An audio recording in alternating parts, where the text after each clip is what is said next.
Good morning, my friends. My name is Monique, the girl who toured around Australia in a Toyota 100 Series Land Cruiser named Alta, and brought the right-hand drive to Canada, exploring the beauty in North America. After an accident in the Arctic ended the journey with Alta, we are here with another 100 Series, back to where we started, trying to piece the shattered life together. It's been a whirlwind of a journey, so thank you for being here with me, and I can't wait to share more with you all. Remember to like and subscribe. In this episode, we are hanging out with a brother from south of the border. 2 generations of Land Cruisers, taking down a trail that my softball 100 is not quite ready for.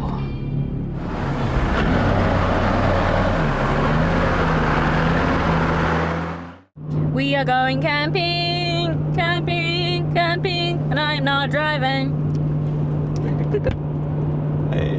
Because I freaked the fuck out on my last trip driving by myself. So I decided to take a little bit of break, but also kind of don't really want to camp on my own for just a bit of time. So it would be nice to have somebody, one driver and another vehicle. I've got a question. How long have you known Zach? About 8 years, I think. We first started hanging out around 2015, I think. I already had my green truck modified, and then Zach bought a 60 Series Land Cruiser, and he always made trips up to BC to hang out with car people. So when he got his truck, he asked me, and we started hanging out and doing trips together in the Pacific Northwest, whether it be Washington or BC. A few years after we started to hang out, Zach wanted to upgrade trucks, and I happened to find a really nice HJ61 that a mutual friend was ready to part out in Chilliwack. So I called Zach, and within a day we had made plans for Zach to buy the truck and save it from getting scrapped and parted out. The one he's driving right now? The one he's driving right now. Wow. Yeah, and so he's had that truck for six years now, I think. Can you imagine that cruiser was about to get scrapped? Like, 2. We had a late start and drove as the sun was setting. It's already dark when we arrive at the last fuel stop before trailhead. Air down in the dark, a quick vehicle check is always a good idea before a trip. We'll find things like, my CV is spitting grease. I'm already at the trailhead. Oh well, what can you do? I usually don't drive at night because of my bad night vision, so I've never actually tested these driving lights on trail. Turns out they shake. Zach called these giving the deer seizure. Sorry, I'll fix that soon. Oh, across the border you can't bring a knife? I don't think so. I've been apprehensive to find out. Just do. Kind of mangled it at this point. This might just be like a deconstructed bun. No lettuce? No veggie? Jalapenos. Works. Meanwhile, I am really liking this new drawer/battery setup. I can get power for fryer and access to the fridge all in one place, right at the back of the cruiser. Well, that's excessive amount of veggies down at me. Or we're just making up for Zach's lack. Maybe. Oh, the dressing did not mix up very well. Do you have all the dressing? I hope not.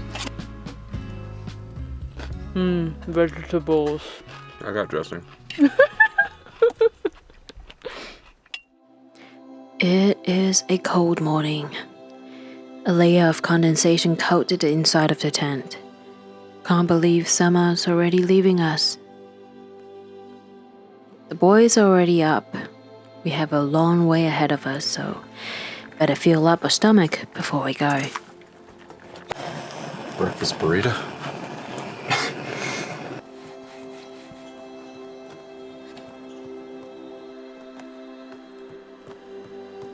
That's really good.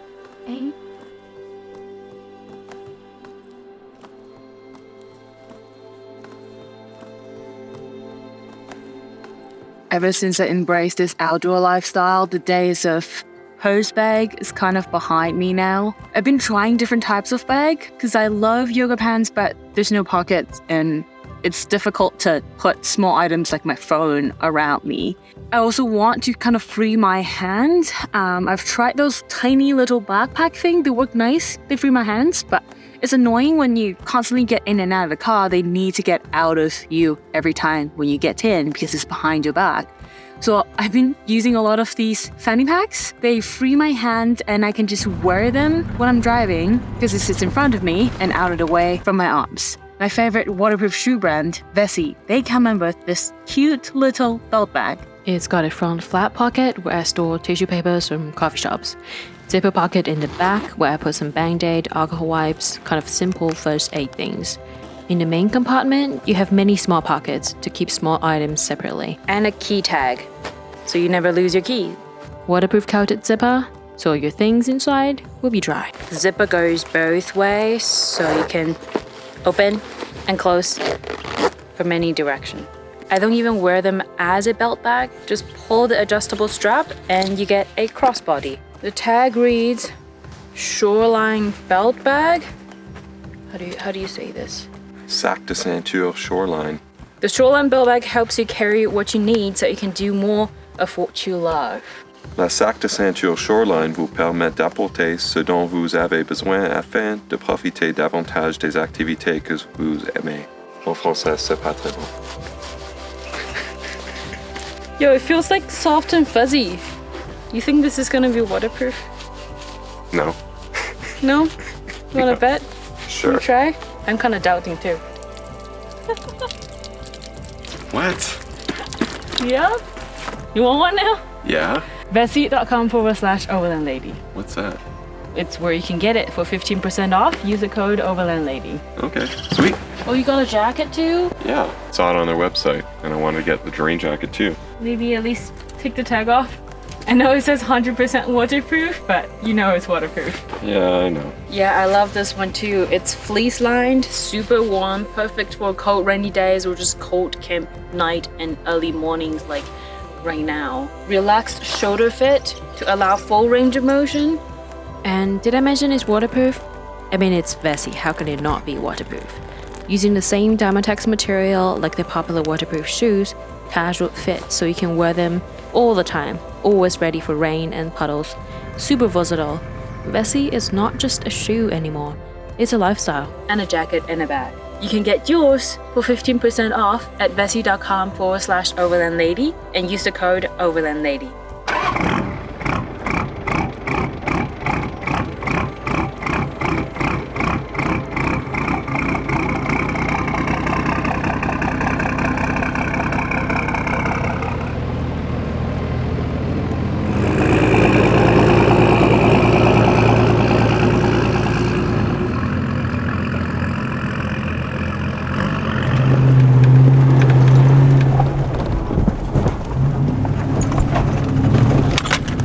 The trail we're on is no stranger to any of us.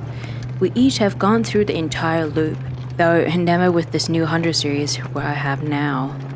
It's a slightly challenging track, and I'm not sure how we will perform.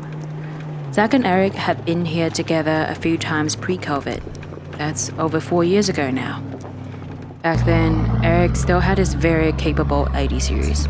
Solid axle and lockers. Makes the whole journey like a walk in the woods. My last 100, Elta, had all the top-notch suspension mods, triple locked. This white one now? We have none. It's a challenge for both the vehicle and ourselves.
Are you still in 2-0 drive? Yeah, cool. Yeah. Low range, but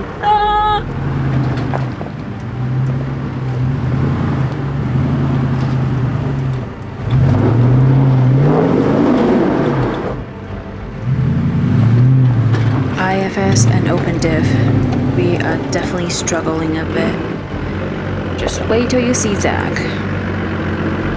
Are we even on the same track? Wait, what? You just walked that? It doesn't even look like this got an obstacle!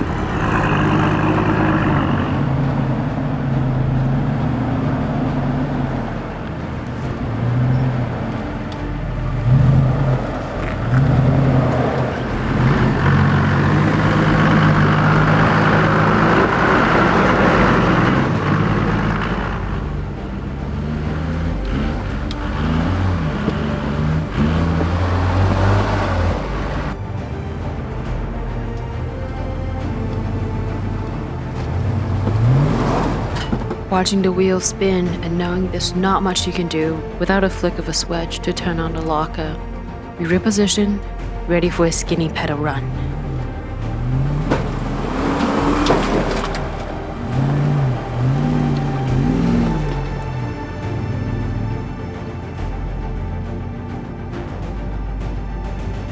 Okay, we shall see if this holds air. Yeah, we'll be fine. A famous rock climb. Before we attempt, let me show you the last time when Eric came with his ID.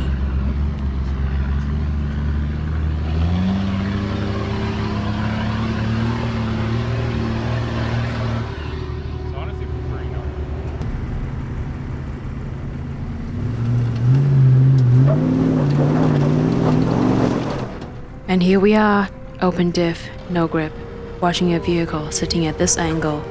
Some bad ideas subconsciously surface in my head. I don't think I'm comfortable watching another 100 series roll, so I gave this white snowball some gratitude and remorse. Please go through the bypass.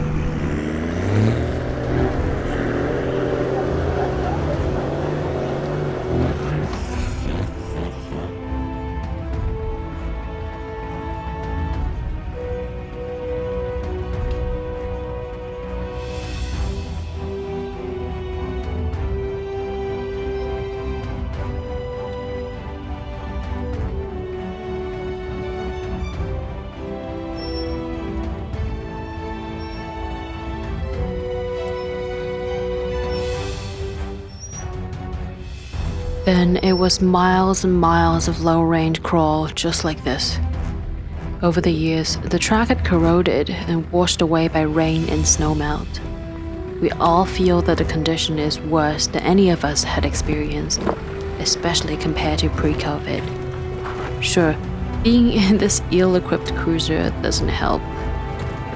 Being a rollover survivor, still living in trauma, also doesn't help. But hey, we're doing it. With the Big Brother 60 series in the back, Zach provides a sense of calmness, as if we're just out for a walk on a slightly rocky path.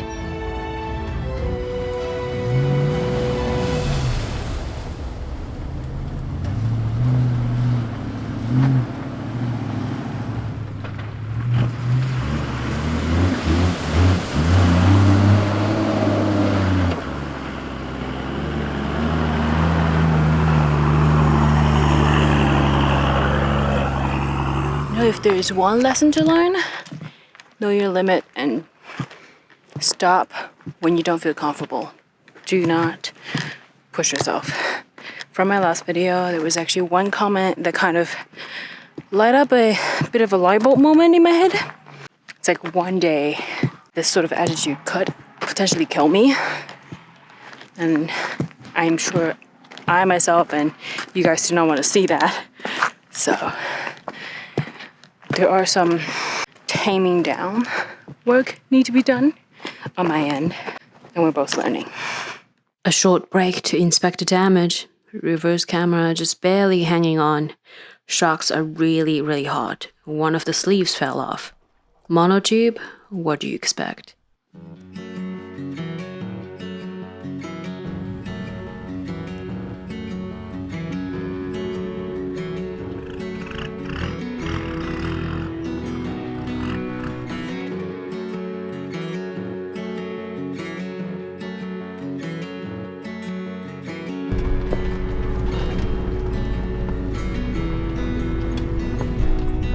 Here is one question to the frequent passengers. How do you stay comfortable? As a driver, you can brace your body as you hold the steering wheel, but the passenger seat leaves you vulnerable through the entire rocky ride. As much as the boys are having fun, I can't wait for the track to be over.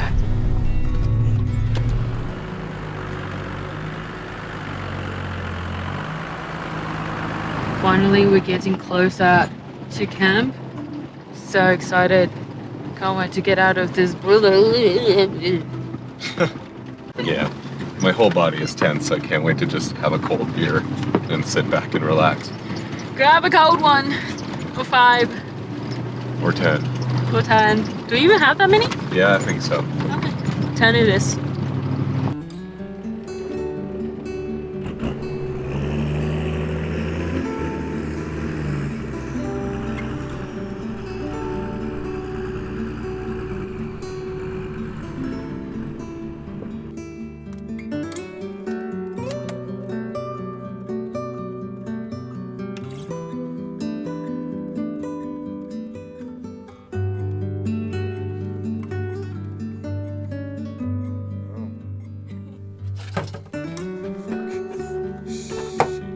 Well, at least you're done for the day, basically.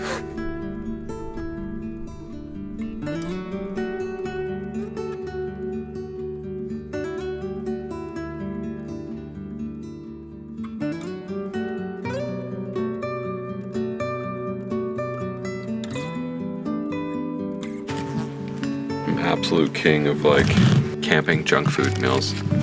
Now we're gonna do stuffed crust quesadilla pizza. As always, habanero heat.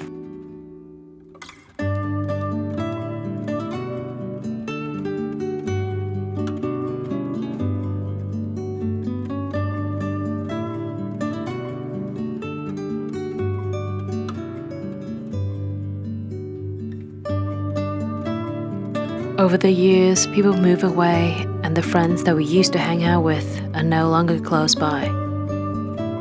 It becomes harder and harder to meet up with those we grew up with. Sure, we can always travel solo, but like many of us, Zach prefers to share the experience with others. Although crossing a border, the two of them make plans to meet up ever so often. Looking at them, I feel a slight sense of envy. Although in my case, moving country makes it inevitable to lose childhood friends. Maybe one day, I'll find a female friend who has the same hobby, similar traits, on the same stage of life, with similar backgrounds so we understand each other's experience, and we'll make plans to do things we both enjoy. It may be wishful thinking. Until then, I am glad to be a part of their trip together and watch their brotherhood unfold.